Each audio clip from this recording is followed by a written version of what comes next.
उसके अंदर हमारी डिक्शनरी जो है वो कन्वर्ट हो जाएगी उन्हीं चीज़ों के प्राइस। अच्छा जी, कहाँ गड़बड़ है? Price price price price in rupees. Sir वो स्ट्रिंग भी है एक जगह। ऊपर एलसीडी में प्राइस लिखे हुए इन्वर्टेड कॉमर्स। अच्छा, एलसीडी में जो है वो क्या हो गया कि उतने टाइम उसने उसको मल्टीप्लाई कर दिया। ठीक है, अब हमारे पास इसको हमने सीधा किया तो अब हमारे पास ये प्राइसेस जो है वो क्या हो गए, आ गए इसके अंदर। ठीक है, ये बात समझ आ रही है? सिंपल सा है। अगर लिस्ट कॉम्प्रिहेंशन क्लियर है तो फिर इसके अंदर जो है वो आप आराम से जो है इसको समझ सकते हैं। ठीक है, कोई सवाल इसमें? हम अच्छा, अब हम क्या कर रहे हैं, हम ये कह रहे हैं कि भाई कोई ऐसा आइटम, कंडीशंस लगा रहे हैं, कोई ऐसा आइटम जिसके प्राइस जो है वो 100 से कम हो, या फॉर, अब हमारे प्राइस इन रुपीज आ गए ना, ये हमारे पास 32,000 है, बस 8,000 है, 80,000 ऐसा है। अब मैं इसके ऊपर काम कर रहा हूँ, प्राइस अपडेट प्राइस कर रहा हूँ। चलिए तो काम कर सकते हैं। अपडेट प्राइस करने गए, हमने यहाँ पर क्या बोला अभी, फॉर, क्या बोल रहा हूँ अभी, फॉर प्राइस इन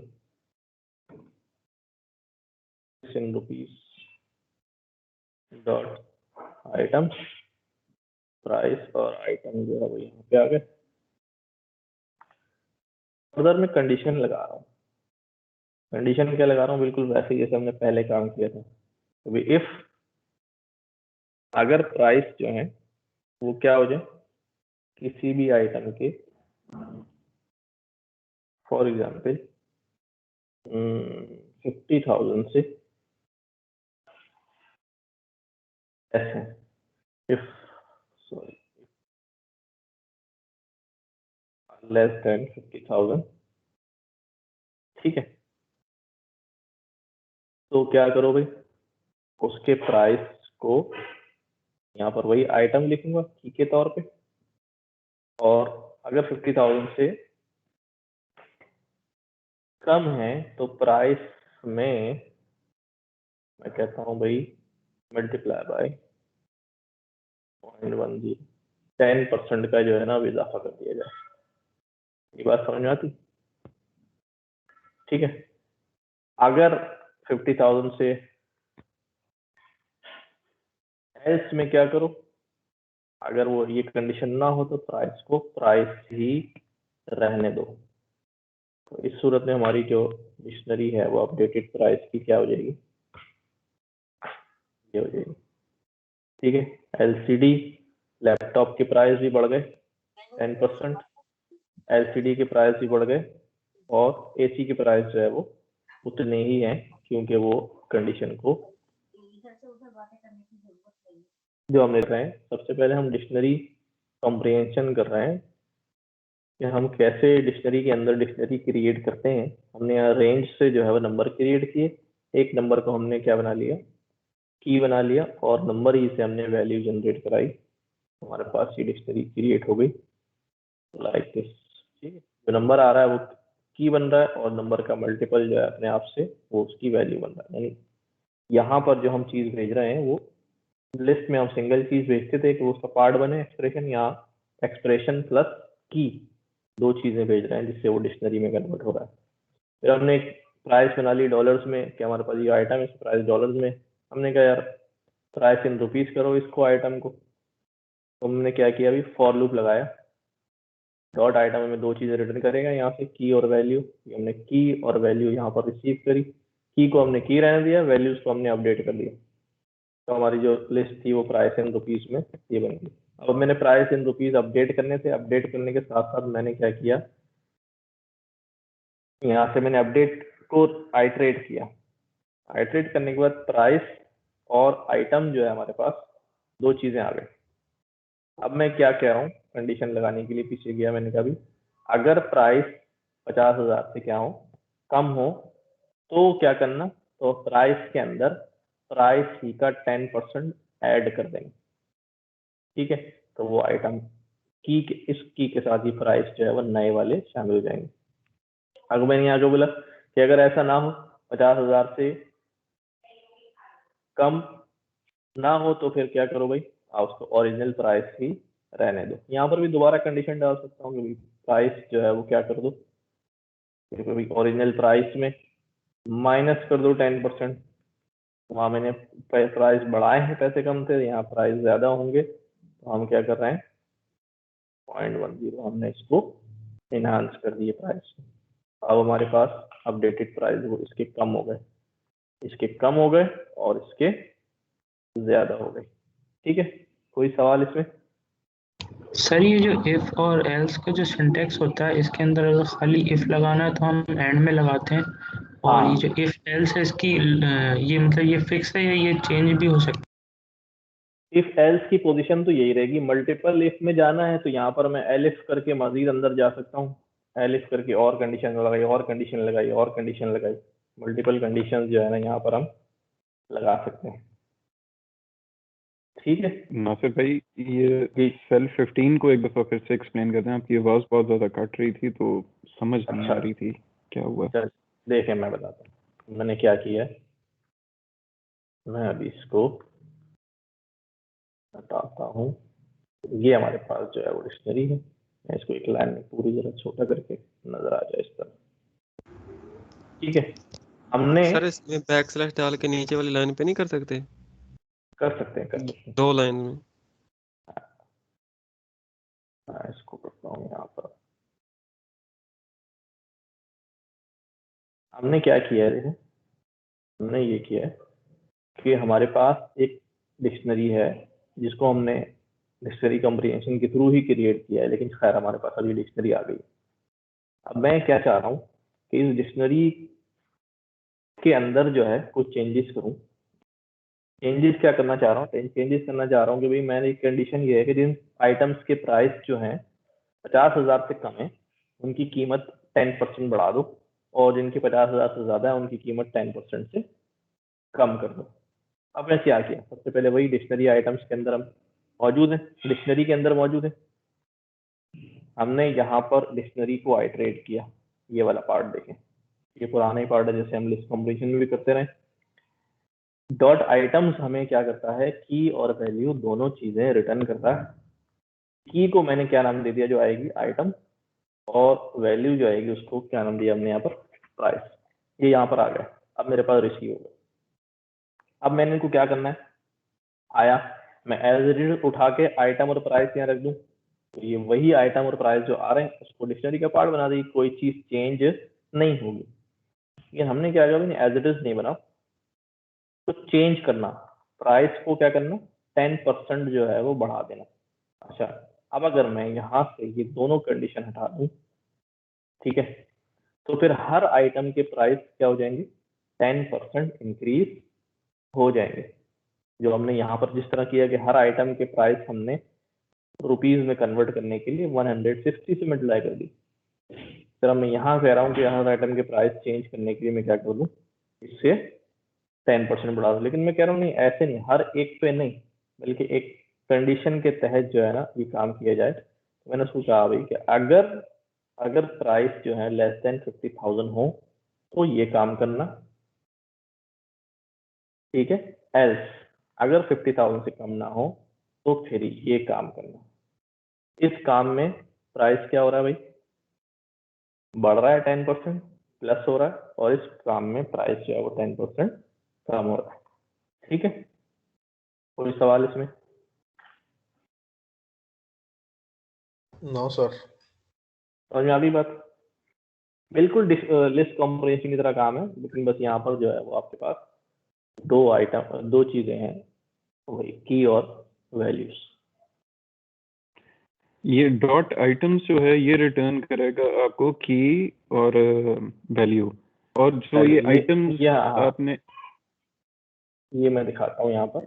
अगर आप मेरे पास से, हमने जहाँ डिक्शनरी पढ़ी थी, ये डिक्शनरी बनाई हमने, 3 मेथड्स पढ़े थे हमने यहाँ पर पिछली क्लास में। डिक्शनरी डॉट कीज करूंगा तो मुझे सिर्फ की रिटर्न होंगी, डिक्शनरी डॉट वैल्यूज करूंगा वैल्यूज पे वैल्यूज मिलेगा, हाँ जी, और डिक्शनरी डॉट आइटम्स करूंगा तो की वैल्यू पेयर दोनों मिलके मेरे पास आएंगे। ठीक है, आइटम्स किया तो मेरे पास मिल के आ रहा है। जब मैं यहाँ पर आइटम कर रहा हूँ तो ये मेरे पास दो चीजें मिलके आ रही हैं। टपल की सूरत में मैंने टपल पैक था, इसको क्या कर लिया, अनपैक कर लिया, आइटम में पकड़ा और प्राइस में पकड़ा। ठीक है, मतलब सर ये जो आइटम्स है ये डिफरेंट है आइटम से? जी जी, नहीं ये तो आइटम तो फंक्शन है, ये तो कोई भी नाम रख दो, मैं इसको आई और पी कर दूं, चलो आपकी आसानी के लिए, अगर आइटम से आप कंफ्यूज हो रहे हैं, आई और पी कर दिए। ठीक है, अब पी में जो वैल्यू आएगी वो या पी कर दिया मैंने, या पी कर दिया मैंने, वो तो प्रोडक्ट कर दें उसको आइटम से हटा के, प्रोडक्ट के प्राइस।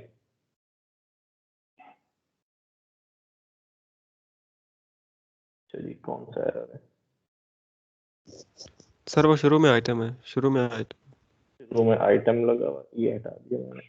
ठीक है, वो तो सिर्फ वेरिएबल का नाम है, वहां से जो टपल रिटर्न हो रहा है वो एक आई में जा रहा है, एक पी में जा रहा है। समझ आई बात? Yes sir. ओके सर, ठीक है सर। ओके हो गया, चलिए जी ओके हो गया, thank you so much. Dictionary comprehension. उसके बाद जो है हम देखते हैं लिस्ट इन डिक्शनरीज के, हमारे पास जो है वो डिक्शनरी की में क्या होता है, बहुत सारी एक वैल्यू की बजाय क्या होती है, पूरी लिस्ट ऑफ आइटम ही होता है। ठीक है, हमने पीछे तो नहीं किया था, नहीं किया था हमने। ठीक है, हम एक डिक्शनरी बना रहे हैं। ठीक है, स्टूडेंट्स के नाम की फॉर एग्जाम्पल डिक्शनरी है, डिक्शनरी बनाई हमने। स्टूडेंट्स अगर बहुत सारे हैं तो हमारे स्टूडेंट्स के मुख्तलिफ जो है ना फीचर्स होंगे। नेम्स, अब नेम्स कह रहा हूँ ना मैं, प्लूरल कह रहा हूँ, तो इसका मतलब I will have more than one value, तो वो लिस्ट की सूरत में, टपल की सूरत में हम यहाँ पर डाल सकते हैं। मैं यहाँ पे जो है ना नाम लिखता हूँ, एक नाम हो गया। ठीक है, दूसरा नाम हो गया, तीसरा नाम हो गया। अब हमारे पास नेम के अगेंस्ट सिंगल वैल्यू की बजाय एक पूरी लिस्ट, ये एक की होगी। अब मैं यहाँ दूसरी की बनाता हूँ। ठीक है, फॉर एग्जाम्पल एज की बना लो, तो भाई एज की में हम एज की मुख्तलिफ एज डाल लेते हैं। ठीक है, ये हमारे पास एज की हो गई, और इसको भी हमें क्या करना पड़ेगा, लिस्ट में देना पड़ेगा। फिर हमारे पास एक और तीसरी की हमने डाल दिया, जेंडर भी इनका ऐड कर दो। ठीक है, ठीक है, जेंडर के लिए हम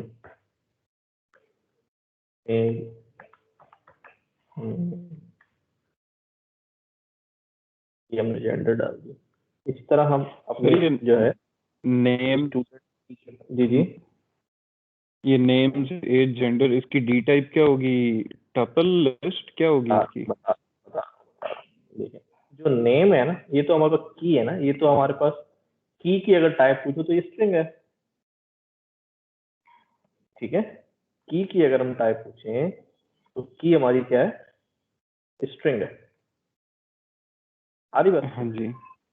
और वैल्यू हमारे पास स्टूडेंट हमारा डिक्शनरी है, स्टूडेंट हमारा डिक्शनरी है। ठीक है, देखिए मैं बताता हूँ। हम पहले क्या करते हैं, टाइप चेक करते हैं स्टूडेंट्स की, ये है डिक्शनरी। ठीक है, अब मैंने क्या किया, मैंने कहा स्टूडेंट्स में से एक की हमारे पास है नेम्स, ये लेकर आओ, ये ले आया लिस्ट की सूरत में। अगर इसकी टाइप बताऊं तो ज़ाहिर है तो लिस्ट आ रही है, टाइप जो है वो इसकी लिस्ट ही बोलेगा कि भाई ये जो स्टूडेंट्स के अंदर नेम की जो वैल्यूज हैं उनकी टाइप क्या है, उनकी टाइप लिस्ट है। अब बात यहाँ आती है कि मैं जब लिस्ट के अंदर वैल्यू एक्सेस करूंगा उसकी टाइप क्या होगी। मैं यहाँ लिखता हूँ टाइप, पहले स्टूडेंट मेरी डिक्शनरी, स्टूडेंट्स मेरी डिक्शनरी, उसके अंदर कीज जो है वो नेम्स। अब यहाँ एक चीज समझने की जरूरत है कि क्योंकि जब हम डिक्शनरी को एक्सेस कर रहे हैं तो वी आर गिविंग अ की। इन की देने के बाद now we have in our hand a list, and list के अंदर से एक्सेस करने के लिए we will have to give a index. For example मैंने 1 कह दिया, तो 1 कह दिया, तो 1 पे जो वैल्यू है दैट इज दिस स्ट्रिंग। अब इसकी टाइप जो है वो क्या होगी, स्ट्रिंग। आई बात समझ में? हमने डिक्शनरी की भी टाइप चेक करी तो वो डिक्शनरी बता रहा है, हमने उसकी डिक्शनरी की के अगेंस्ट जो वैल्यू पड़ी है ओवरऑल वैल्यू, उसकी टाइप चेक की, वो थी हमारे पास लिस्ट। लिस्ट के अंदर जो वैल्यू मौजूद है हमने उसकी टाइप की चेक की तो हमारे पास थी स्ट्रिंग।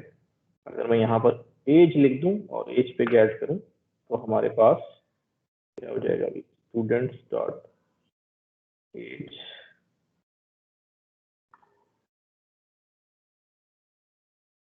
एरर की एरर एज आ रहा है सर, कैपिटल ए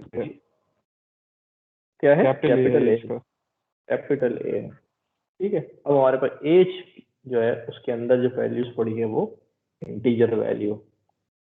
ठीक है, तो टाइप का मतलब अब कोई नहीं जहन में,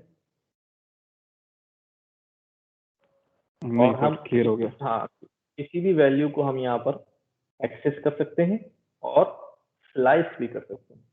ठीक है, जैसे हमने अब क्योंकि यहाँ तक तो हम पहुंचे, जब मैं इसको अब हटा देता हूँ, ये सिर्फ ले लेता हूँ,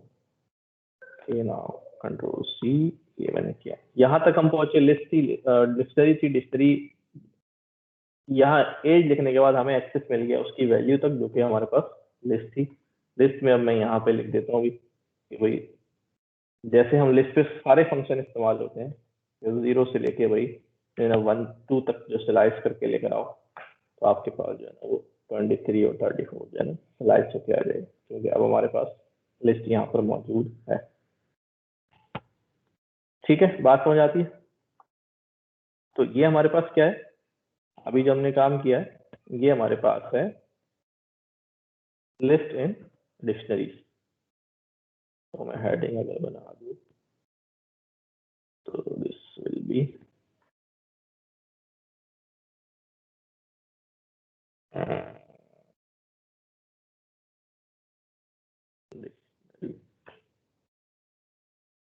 तो आपके पास ये हो गया लिस्ट इन डिक्शनरी। अच्छा, क्योंकि अभी लिस्ट के अंदर डिक्शनरी आई है तो ये भी तो हो सकता है कि भाई डिक्शनरी आ जाए लिस्ट के अंदर, ये भी क्वाइट पॉसिबल है। और हम देखते हैं डिक्शनरी कैसे लाते हैं लिस्ट के अंदर। फॉर एग्जांपल मेरे पास जो है ना कोई लिस्ट में बनाता हूँ, यहाँ पे लिस्ट है, लिस्ट के अंदर क्या होंगी, 1 डिक्शनरी, 2 डिक्शनरी, 3 डिक्शनरी, 4 डिक्शनरी। कोई मुजायका है इसमें? सही काम करेगा, बिल्कुल बिल्कुल सही काम करेगा, एम्प्टी डिक्शनरी है। ठीक है, अगर मैं लिस्ट है इसका इंडेक्स 0 गेट करूंगा तो I will get an empty dictionary, कोई इशू नहीं। हाँ, इसके अंदर हम वैल्यूज जो है वो डाल सकते हैं।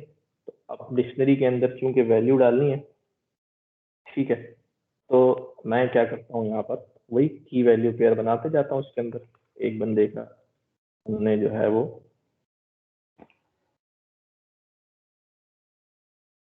आइटम 1 ले लिए की, ठीक है, उसका नाम क्या है जी, उसका नाम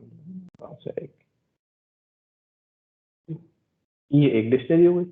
इसके अंदर और भी हो सकती है, ये मैंने एक ही की वैल्यू डाली है। अब मैं इसको जरा तरतीब में नीचे लेकर आऊँ ताकि आपको समझ में आए।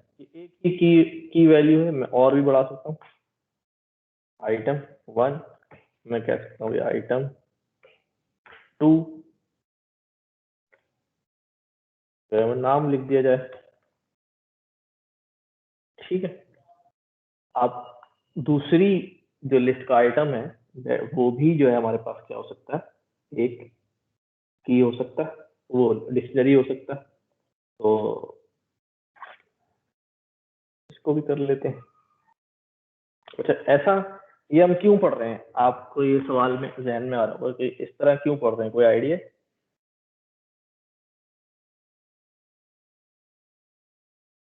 हाँ भी जल्दी से जवाब दे, ये ऐसा क्यों ऊपर पता हमने है? डिफरेंट कैटेगरीज रखी हुई हैं। डिफरेंट, ठीक है।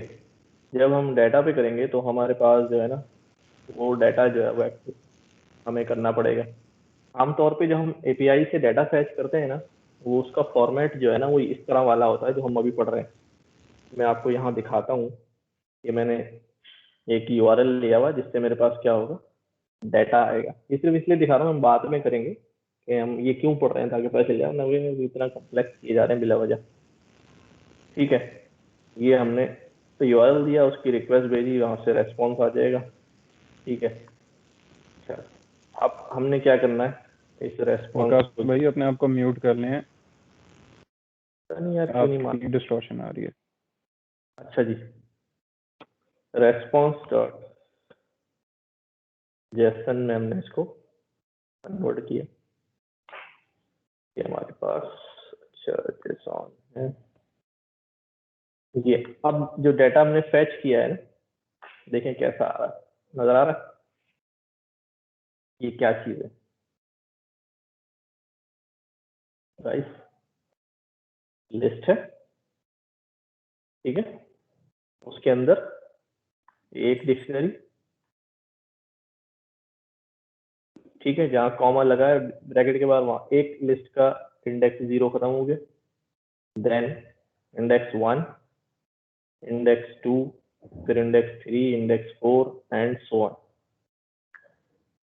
अच्छा बात समझ में आई? तो कितनी डिक्शनरीज होंगी, जरा लेंथ यहाँ से चेक कर लेता हूँ मैं डाटा की, तो ये हमें बता देगा कि अभी हमारे पास रेस्पॉन्स में 200 रिकॉर्ड आ रहे हैं।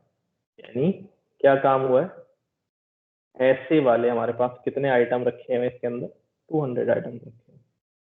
तो ये थोड़ा सा जो हमारे पास रेस्पॉन्स वगैरह वेब से आता है वो इस तरह का होता है, इसमें जरा सा हमें पता होना चाहिए कि कैसे किसकी की से उठाने हैं, किसकी डिक्शनरी से उठानी है, कैसे जो है उसको आमतौर पे क्या कहते हैं पार्स वार्स करना है।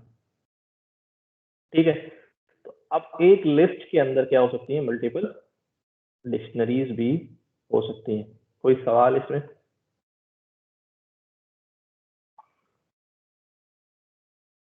आइटम चाहूँ तो मैं ऐड करा दूँ, ऊपर से कोई डिक्शनरी ले लूँ, स्टूडेंट्स की डिक्शनरी भी यहाँ उठा के रख सकता हूँ मैं डायरेक्ट, और ज्यादा जो है वो कॉम्प्लेक्स हो जाएगा। यहाँ मैं स्टूडेंट्स स्टूडेंट्स की एक डिक्शनरी है, वो एज अ वेरिएबल यहाँ पर शामिल होगी। अब सीन थोड़ा सा कॉम्प्लेक्स हो जाएगा क्योंकि स्टूडेंट्स के अंदर जो है की के अगेंस्ट फिर मल्टीपल जो है हमारे पास।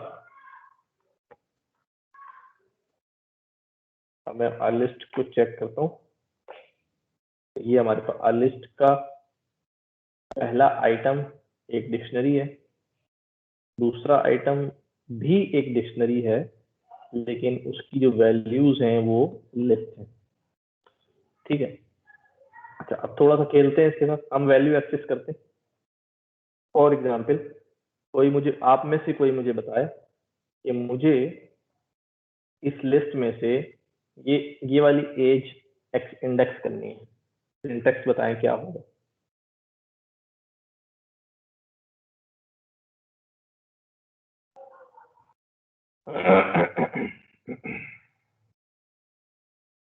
जल्दी बताएं।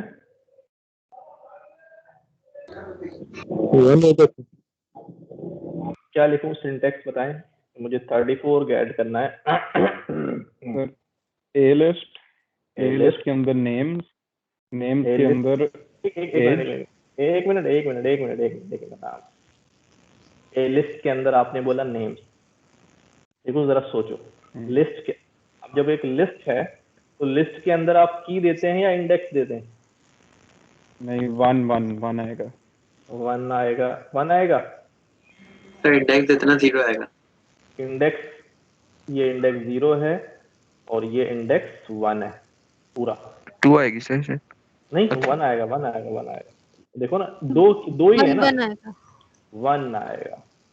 अब जब मैंने 1 किया, चलो देख लेते हैं 1 से क्या आ रहा है, ये आली आ गई, ओके।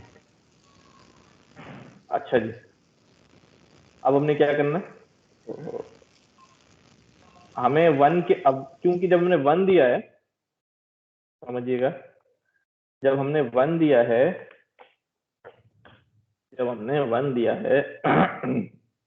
तो हमारा एक्सेस जो है वो इस यहां तक मिल गया हमें, और ये खुद क्या है, ये खुद एक डिक्शनरी है।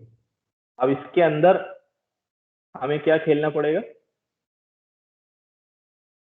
क्या देना पड़ेगा, इंडेक्स या की? एज इंडेक्स देना पड़ेगा या की?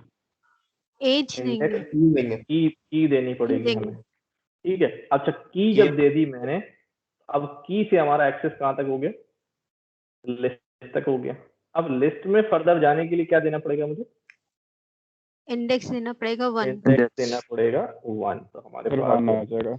34 जो है वो एक्सेस हो जाएगा। ठीक है, बात समझ में आती? तो ये वाला जो तरीका मैंने बताया ना, कि आप देखें कि आप किसको एक्सेस कर रहे हैं, तो उससे आपको आसानी हो जाएगी कि मुझे इंडेक्स देना है या की देनी है।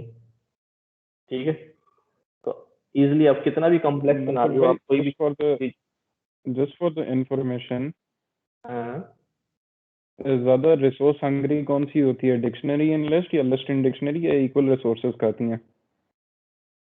अच्छा, रिसोर्सेस को ज्यादा जो इस्तेमाल होने वाली चीज है ना, रिसोर्सेज की बात तो मैं नहीं कर सकता, इन मेमोरी रिसोर्स की बात कर रहे हैं ना जी, या फिर मार्केट नॉर्म क्या है, डिक्शनरी इन लिस्ट या लिस्ट इन डिक्शनरी? दोनों मिक्सअप है। मैंने आपको दिखाया ना कि मैंने अभी यूआरएल से डाटा आपके सामने फैच किया है, तो हमारे पास डाटा जो है वो लिस्ट शक्ल में, ये डिक्शनरी भी आ सकती है, ठीक है ना। ये जो है लिस्ट ऑफ डिक्शनरी आई है, असल में ये फॉर्मेट जो है वो जेसन फॉर्मेट होता है, ठीक है ना। जेसन फॉर्मेट की तरह आता है, हम इसके अंदर जब हम पढ़ेंगे तो वहां नजर आएगा। अब इसे मैंने इसलिए यहाँ चला दिया कि हम देख सकेंगे, हाँ ये यूटिलाइज होगा हमारे पास किसी न किसी तरह से। ठीक है, ज्यादातर ये होता है list in dictionary, dictionary in dictionary भी होता है, मैं ज्यादातर भी नहीं कह सकता, क्या बोलेंगे, ज्यादातर डिक्शनरी इन डिक्शनरी भी रिटर्न होता है। अच्छा, सर ये डिक्शनरी के अंदर स्प्लाइसिंग तो नहीं हो सकती ना, जैसे जो डबल कॉलन वाली उसमें एटलिस्ट में होती है? दोबारा बोले आराम से जरा, डिक्शनरी के अंदर जो डबल कॉलन वाली वो होती है स्लाइसिंग, वो तो नहीं हो सकती? डिक्शनरी के अंदर तो स्लाइस नहीं होता, डिक्शनरी की वैल्यू में हो सकता है यहाँ पर, क्योंकि वो लिस्ट है, लिस्ट पे स्लाइस हो सकता है।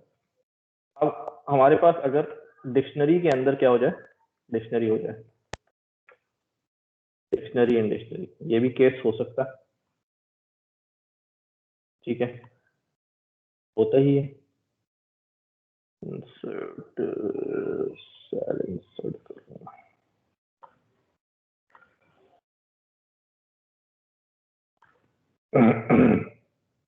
अच्छा, डिक्शनरी इन डिक्शनरी कैसी होगी भाई, ठीक है, ये कैसी होगी, बिल्कुल वैसी होगी जैसे यहाँ पे लिस्ट के अंदर हमने एक डिक्शनरी रखी, फिर दूसरी डिक्शनरी रखी, यहाँ डिक्शनरी के अंदर डिक्शनरी होगी। क्या होता है कि डिक्शनरी के अंदर पहली चीज क्या होगी, एक की होगी, ठीक है। मैं कहता हूँ लिक 1 इज द, बल्कि इसको 1 ही कहता है, 1 इज द की, उसके अगेंस्ट जो वैल्यू है वो खुद एक डिक्शनरी है, ठीक है।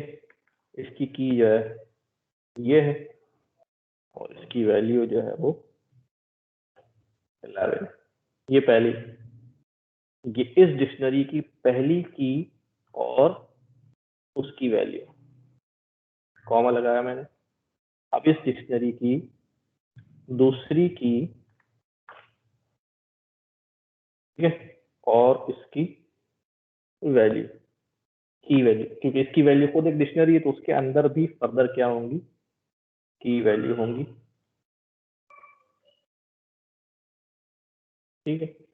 सेम इसी तरह फिर आपके पास, ये मैं नंबरिंग में इसलिए देख रहा हूँ कि पढ़ने में आपको आसानी हो और समझ में आए कि कौन सा किससे बिलोंग करता है, कंफ्यूजन ना हो जाए, इस तरह समझ में आ जाता है। 33 और इसकी जो वैल्यू है वो 33, ठीक है। ये हमारे पास क्या हुई, एक डिक्शनरी के अंदर डिक्शनरी।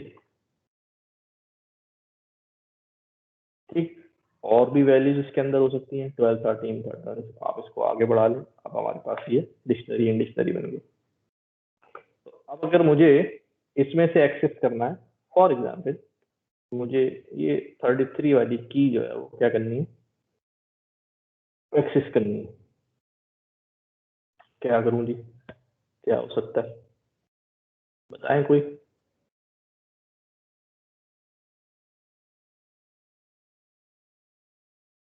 जी, एनी आइडिया? डिक्शनरी एंट्री और इसके ये बाद वाली वैल्यू डिक्शनरी के अंदर हम आए, इसके अंदर क्योंकि बहुत सारी कीज पड़ी हैं तो मैंने एक की यहाँ पे दी 3 जब दी तो मुझे अवेलेबल हो गई ये वाली डिक्शनरी। इसके अंदर मजीद क्या हो रहा है भाई, एक और डॉट की और की है 33। अच्छा, कंफ्यूजन यहाँ ये पे क्योंकि हमारे पास यहाँ की जो है वो सारी इंटीजर्स में रखी हुई हैं, तो इसलिए आपको ये भी लग सकता है कि पता नहीं शायद ये इंडेक्स ना दे रहे हो। तो अब हमारे पास क्या है 33, समझ में आई बात? अच्छा, इस तो पूरे टॉपिक को जो है वो आप यहाँ बुक से भी जरा गो थ्रू करेंगे। ये वाली बुक आपके पास है, ये नेस्टिंग लिस्ट ऑफ डिक्शनरीज, इसके अंदर जो एग्जाम्पल है उसको भी जरूर चलाइएगा, ठीक है, एग्जीक्यूट करिएगा अपने पास लिस्ट इन डिक्शनरीज, पूरी एग्जाम्पल आप करेंगे। कॉन्सेप्ट मैंने दे दिया लिस्ट इन अ डिक्शनरी, ये वाला क्या था हमारे पास, ये था हमारे पास a list of dictionaries. List के अंदर क्या है, एक डिक्शनरी, 2 डिक्शनरी, 3 डिक्शनरी, ऊपर डिक्शनरी बनाई हुई है, लिस्ट के अंदर रखी है। ठीक, ये हमारे पास लिस्ट इन अ डिक्शनरी, एक डिक्शनरी है उसके अंदर लिस्ट है, हमने अभी किया है, उसकी डिक्शनरी की एक सिंगल है, वैल्यू जो है वो पूरी लिस्ट है। ठीक है, ये एग्जाम्पल जो है वो आपने करनी है सबने, ताकि आपका कॉन्सेप्ट जो है वो उसमें क्लियर हो जाए। फिर डिक्शनरी इन डिक्शनरी अभी हमने पढ़ा, एक यूजर्स की डिक्शनरी है, यूजर का नाम आइंस्टाइन है, आइंस्टाइन का पूरा डाटा। फिर दूसरा यूजर आएगा क्यूरी, उसका पूरा data, first time last time location, आप डिक्शनरी के अंदर डिक्शनरी हो गई। ठीक है, आपने इसको एक्सेस कर लिया। ठीक है, कुछ जो है इधर ये एक्सरसाइज लिखी हुई है, इनको भी पढ़ें और इम्प्लीमेंट करें, बल्कि इसको अपना असाइनमेंट समझ के ही जो है ना वो आप करें। ये चैप्टर नंबर 6 की जो सारी एक्सरसाइज है, ठीक है, सबने करनी है ये, पहले इसकी एग्जाम्पल्स भी करनी है चैप्टर की, और फिर ये एक्सरसाइज भी जो है वो करनी है, इससे आपका जो है ना वो कोडिंग जरा फास्ट चलने लगेगी, दिमाग चलने लगेगा तेजी से। ठीक है, कोई सवाल इसमें, dictionary comprehension, list in dictionary, dictionary in dictionary and so on. अगर कोई बात नहीं समझ में आई हो तो एक बार फिर रिपीट करते हैं, अदरवाइज आगे चलते हैं। क्लास चलूं आगे फिर? जी सर, आगे जी सर, क्लियर है। अच्छा जी, वाइल लूप्स, फॉर लूप हमने पढ़े थे,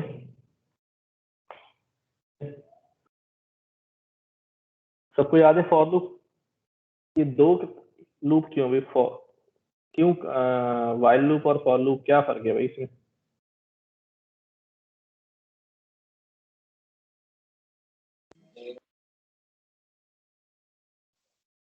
वाइल पहले कंडीशन चेक करता है फिर चलता है, फॉर जो है वो बगैर कंडीशन के ही चल जाता है।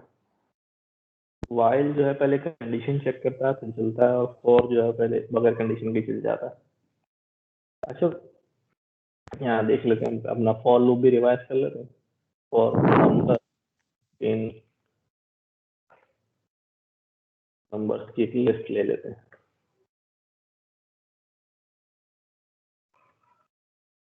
ठीक है, ये हमारा फॉर लूप था, हमने जो है सिंपली क्या कराया, अभी प्रिंट कराया इसको, सारे नंबर बारी बारी प्रिंट होगा। अच्छा, यहाँ कोई कंडीशन नहीं है, यहाँ कोई कंडीशन नहीं है, जब तक उसे वैल्यूज जो है वो क्या होंगी, मिलती रहेंगी, वो चलता रहेगा, जैसी वैल्यू एंड होंगी पूरी लेंथ की वो टर्मिनेट हो जाएगा, राइट। अच्छा, ब्रेक ब्रेक कंटिन्यू हमने पढ़ा था ना? जी सर पढ़ा था। हाँ, अच्छा, अब वाइल लूप जो है वो कैसे काम करता है? वाइल लूप के अंदर हमारे पास सिंटैक्स क्या है? वाइल के बाद आप यहाँ पर जो है कंडीशन डालें। वाइल के बाद हमें बूलियन चाहिए। ठीक है, बूलियन रिटर्न होगा लेकिन किसी कंडीशन पे रिटर्न होगा। ठीक है, हमने कहा भाई वाइल, पहले हमारे पास फॉर एग्जांपल एक वेरिएबल है, हमने कहा अभी ए जो है वो 0। अब मैं कह रहा हूँ कि भाई वाइल जब तक चलो जब तक ए की वैल्यू क्या हो, छोटी हो। ठीक है, किससे छोटी हो? अगर 10 से छोटी हो, ये कंडीशन। ठीक है, अच्छा, अब मैं यहाँ पर क्या करता हूँ भाई, अगर यहाँ पर कोई काम कराता हूँ तो भाई क्या आउटपुट आ जाएगा? क्या आइडिया, क्या आउटपुट आएगा? हाँ जी, इस लूप का क्या आउटपुट आएगा? सर अभी इंक्रीमेंट डिक्रीमेंट आपने दिए ही नहीं। मैं आउटपुट पूछ रहा हूँ ना। नहीं, 10 9 8 7 6 5 4 3 2 1 इंक्रीमेंट देंगे तो वो मूव करेगा 0। ना। अच्छा, मूव तो वो कर जाएगा लेकिन वो लाइफ टाइम इनफाइनाइट हो जाएगा, क्योंकि ए की वैल्यू हमेशा उसके लिए क्या रहेगी? 0 रहेगी। और 0 हमेशा ये कंडीशन क्या रहेगी? हमेशा के लिए कंडीशन क्या है? ट्रू है। 10 वो 0 0 0 0 आता है। तो हमें क्या करना पड़ेगा? हमें अगर इसको कुछ ना कुछ करना पड़ेगा ताकि ए की वैल्यू में अपडेट आना शुरू हो जाए। ठीक है, इंक्रीमेंट लगा दूं मैं, हर दफा जब वो करेगा तो ए की वैल्यू चेंज होगी और एक ऐसा पॉइंट आएगा जब ए की वैल्यू जो है वो क्या हो जाएगी? 10 के बराबर या 10 से बड़ी हो जाएगी और ये लूप जो है वो कंडीशन क्या हो जाएगी इसके लिए? फॉल्स हो फॉल्स हो जाएगी। जाएगा। ठीक है, अगर मैं इसको यहाँ से हटा दूं तो फिर ए हमेशा के लिए 0 है और ये कंडीशन हमेशा के लिए ट्रू है। ये इनफाइनाइट टाइम जो है वो लूप चल जाएगा। ये बात समझ में आई सबको? तो अभी हमारे पास जो है वो ये फाइनाइट टाइम चलेगा क्योंकि एक सर्टेन पॉइंट पे आके ये लूप जो है वो टर्मिनेट हो गया। ठीक है, ये सिंपल वाइल लूप था। अब हम कुछ इम्प्लीमेंटेशन जो है ना वो करते हैं। ठीक है, फॉर एग्जाम्पल हमने बहुत पहले एक प्रोग्राम लिखा था कि भी यूजर से हम इनपुट लेते हैं और वो यूजर को हम बताएंगे कि जो है ना ये इनपुट जो है वो क्या है, इवन है या ऑड है। याद है? मैं यहाँ पर दोबारा लिखता हूँ प्रोग्राम जल्दी से। इनपुट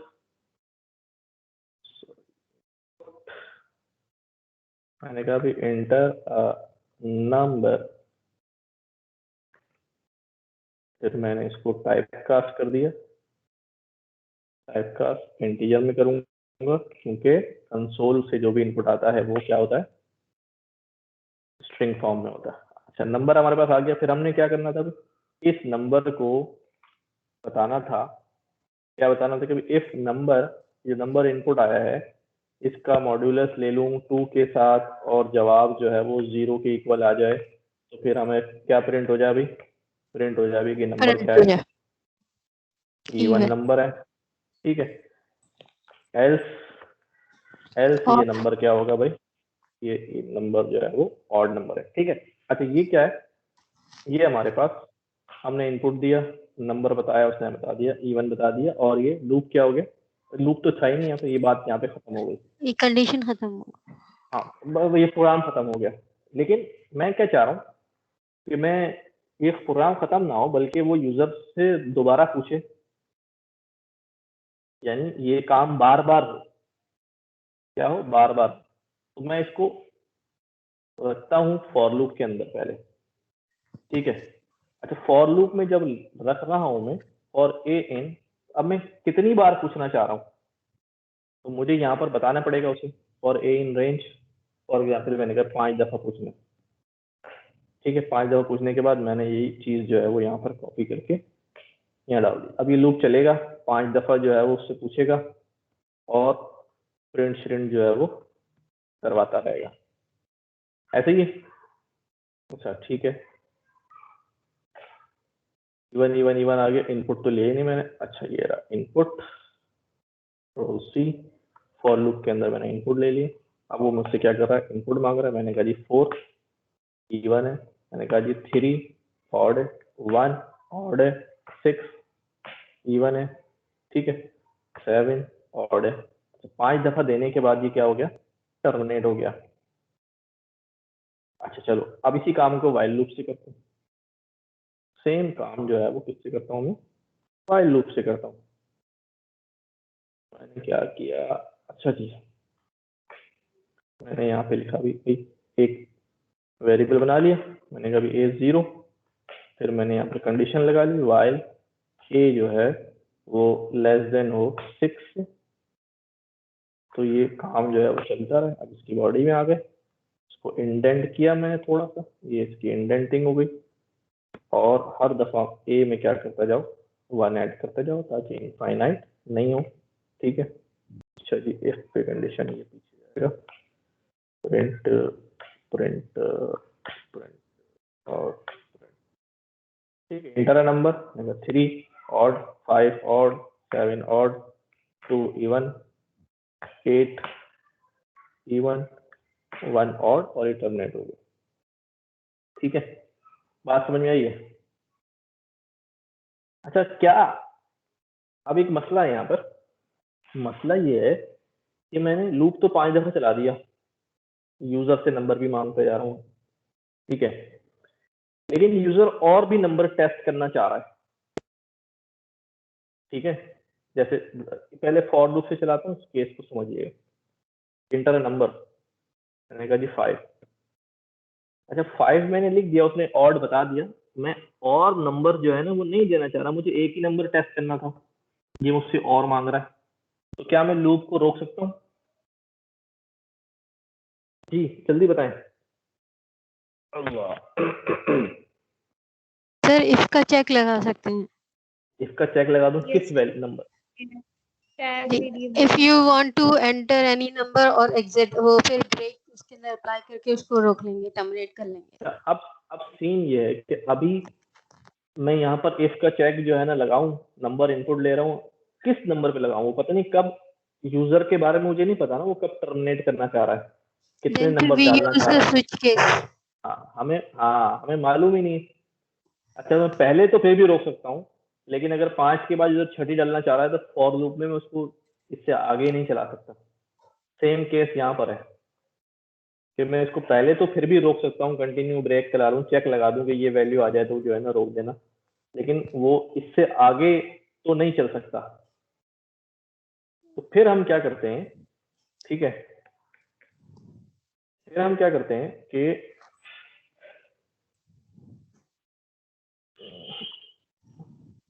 व्हाइल लूप का इस्तेमाल जो है वो जरा फिर डिफरेंट अंदाज में करते हैं, ठीक है। फॉर एग्जाम्पल हम यहाँ पे कह रहे हैं, हमने एक जो है, 1 मिनट भाई, फ्लैग एक हमने एक वेरिएबल बनाया, बूलियन वेरिएबल, हमने इसको कह दिया भाई क्या है ये, तो अब मैं व्हाइल को क्या बोल रहा हूँ, व्हाइल फ्लैग। तो फ्लैग में उसे क्या मिलेगा, ट्रू मिलेगा। अब यही काम कर रहा हूँ, यहां से उठाया मैंने और मैंने इसमें डाल दिया, ठीक है। अब मैं उसको यहाँ पर चॉइस दे रहा हूँ, ठीक है, इनपुट इंटर नंबर, नंबर डालो और क्विट टू एग्जिट। यहाँ कहता हूँ भाई टाइप करो क्विट टू एग्जिट। तो वो क्विट टाइप करेगा, एग्जिट हो जाएगा। लेकिन अभी यहाँ एक मसला है, वो भी आपको दिखाता हूँ, पहले से नहीं बताऊंगा। अच्छा जब अब यहाँ मैं टेस्ट करूंगा, क्या टेस्ट करूंगा, अब मैं यहाँ टेस्ट करूंगा इफ नंबर में जो चीज आ रही है वो किसके बराबर है। फॉर एग्जाम्पल मैंने यहाँ बोला तो वो अगर बराबर है क्विट के, अगर वो क्विट के बराबर हो जाए तो मैंने लूप को क्या कर देना, इंडेंट क्यों नहीं आ रहा अभी, अगर ये क्विट के बराबर हो जाए तो मैंने लूप को कुछ नहीं कहना, सिर्फ फ्लैग को क्या कर देना, ट्रू, फ्लैग को नई वैल्यू डाल फॉल्स, देनी, फॉल्स, फॉल्स। दैट इज आपका इनपुट क्लोज नहीं हुआ है, वो कोटेशन लगा दें। अच्छा, इसी वजह से वो इंडेंट नहीं कर रहा। ठीक है, अच्छा जी, अब क्या करें, अगर ये क्विट हो जाए आ जाए तो फ्लैग को फॉल्स कर दे। अच्छा, और क्या है, वरना क्या करें, वरना सारा काम जो है हमने किस में रख दिया, लूप में। बता दिए ये वाला काम करे। अच्छा, मैं इसको चेंज भी कर सकता हूँ, ये चीज ऊपर ले जा सकता हूँ, उसको नीचे ला सकता हूँ। नहीं, अभी ये करते हैं। अच्छा, यहाँ पर एक मसला है, अभी मैंने इसको चलाया, उसने कहा भाई inter a number type quit, मैंने नंबर लिखा, उसने बता दिया ऑड है। लेकिन जब मैं क्विट लिखता हूँ तो वो वैल्यू एरर आ गया। क्यों वैल्यू एरर आ गया?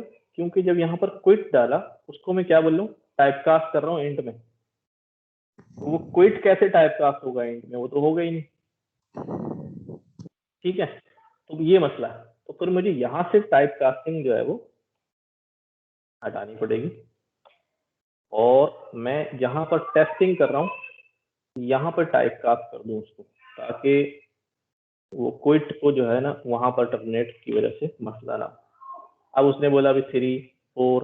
अच्छा, यहाँ पर अब मेरे पास कोई बाउंडिंग नहीं है, बाउंड्री नहीं है कि 4 दफा लूप चलेगा, 5 दफा चलेगा। जितना यूजर का दिल चाहे उतने नंबर वो टेस्ट करता रहे, कोई मसला नहीं है। उसका दिल नहीं चाह रहा वो एक भी नंबर जो है ना वो टेस्ट ना करे, ठीक है, वो उधर ही क्विट जो है ना वो लिख दे। मैंने 3 किया, अब वो नहीं करना चाह रहा, वो सिंपली क्या टाइप कर दे, क्विट टाइप कर दे, ये क्या हो गया, एग्जिट हो गया। ठीक है, यहाँ पर मैं मैसेज भी दे सकता हूँ, फ्लैग को चेंज करके मैं क्या कर देता हूँ, अभी इसको कह देता हूँ भाई तो ये